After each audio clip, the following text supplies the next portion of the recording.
can't imagine Israel allowing Hamas to be elected, even if they said they gave up.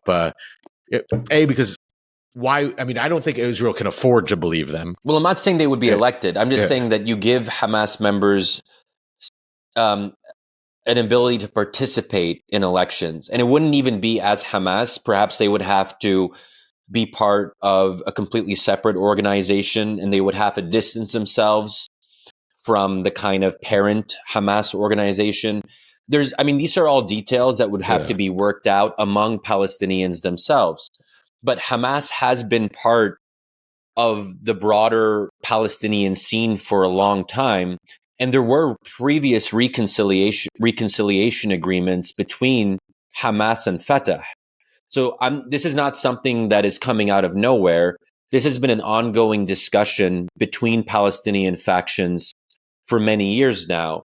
And I think at some basic level, you don't want people to play spoiler. If you have a process the day after, you don't want to have a whole chunk of Palestinian armed fighters who are trying to explode everything and oppose a new Palestinian authority. And that's where the de-Baathification example, I think, becomes relevant. Again, maybe not a perfect analogy, but I just don't really know what the alternative is. And maybe I would just pose that to you. I mean, like, what do you think the alternative should be? Like, what are you actually proposing here? Because if you agree with me with the premise that you can't just kill everyone that you don't like, and when people say, well, we don't negotiate with terrorists, I mean, I get that emotionally, but actually, historically, terrorists are sometimes the people you need to negotiate with. And let's be clear, Israel is negotiating with terrorists right now as part of these hostage deals.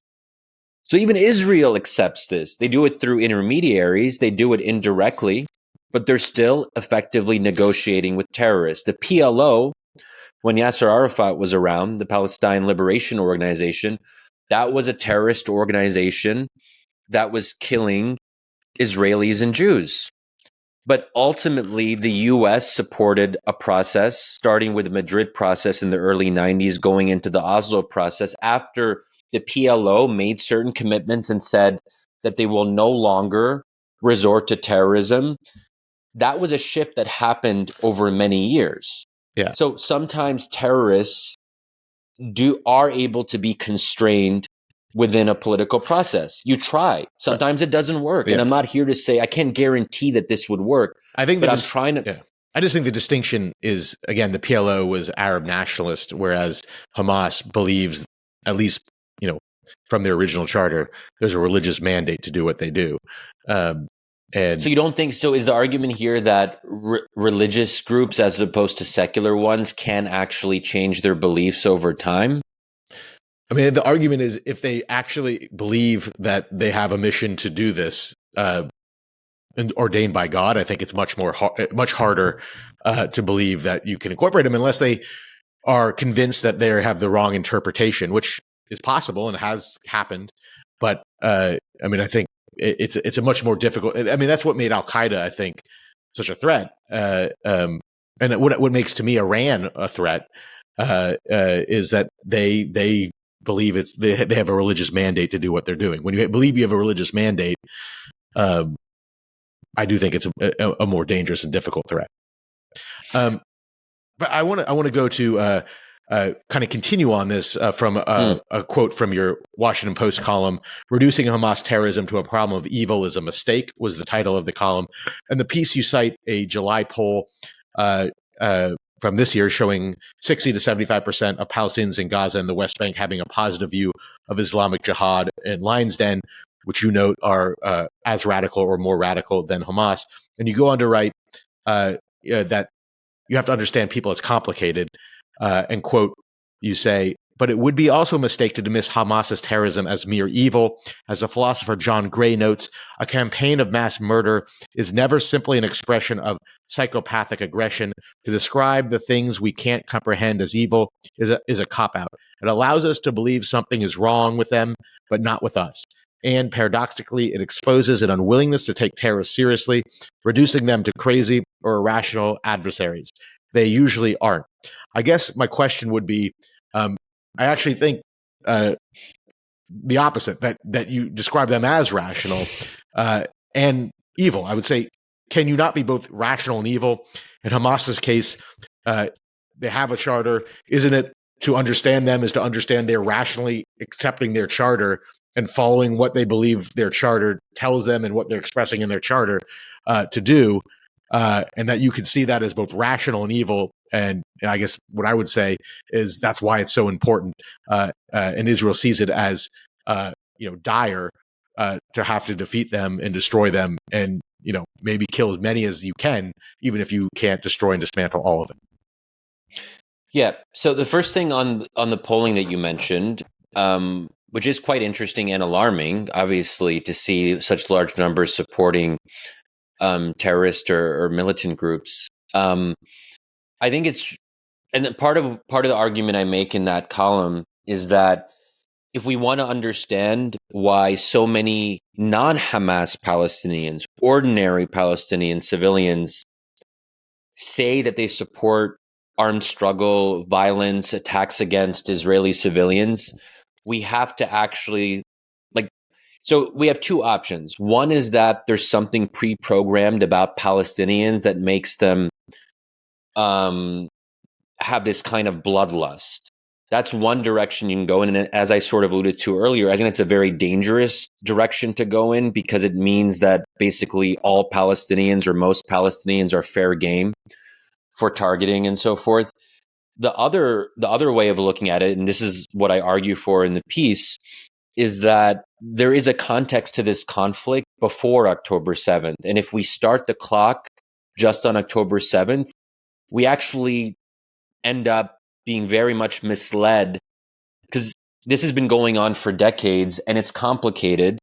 And let's look at some of that history. And Palestinian views have not been static. If we look at the 1990s, at the height of the Oslo peace process, the vast majority of Palestinians supported a two-state solution, and only 20% supported violence. So clearly something changed over time from the 1990s until the present day. Let me give the quote from the piece that you write here. You say, You go on in the column and you say, millions of Palestinians can be incentivized away from violence. They once believed in a two-state solution, and for good reason. They could see progress, however halting, in their own lives. In recent years, however, they have seen only a series of dead ends.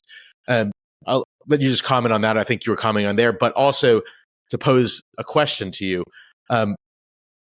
You keep mentioning, you can't see the Palestinians of having a bloodlust.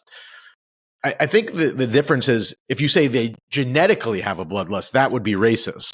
But I would argue that the issue has to do with the education and indoctrination that you see through the media. I'm sure you've seen clips of like teddy bears or kind of kids type cartoons where they're from an early age. You're seeing on TV these, my number one goal is to become a martyr, to kill the Jews, the Israelis.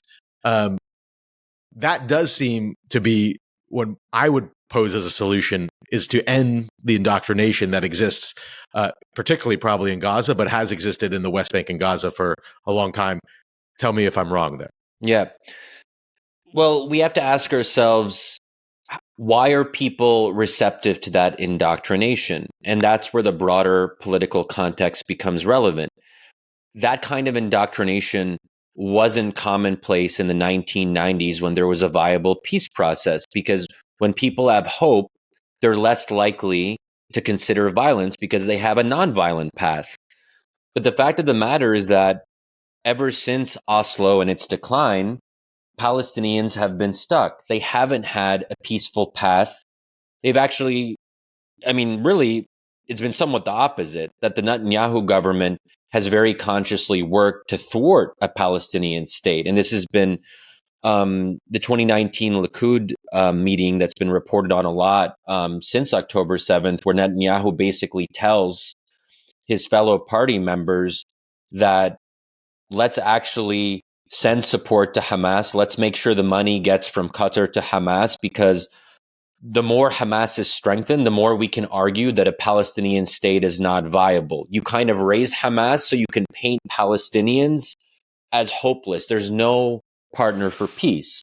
And we know. There's a question. I haven't seen that, but how would Netanyahu get Hamas out of power without a war? I mean, he couldn't. He wasn't in a position to remove Hamas at that time.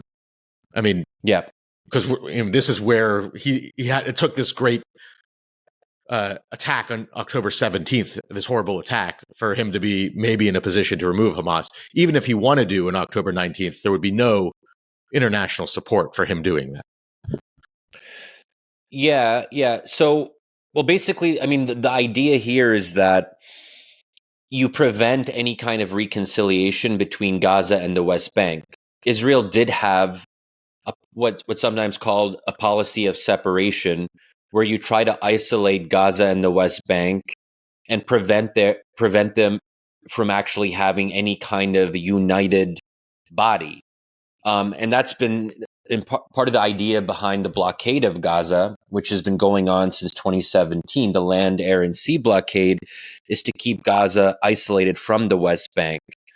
So I think that Netanyahu and his allies have been very open about keeping Palestinians divided, making sure they can't actually form a kind of consensus front or a consensus government. There have been a number of reconciliation efforts in 2014, most recently in 2019 in the Cairo Agreement, where you actually had progress where different Palestinian factions were getting close to a consensus agreement where you would actually have Gaza and the West Bank united under one authority.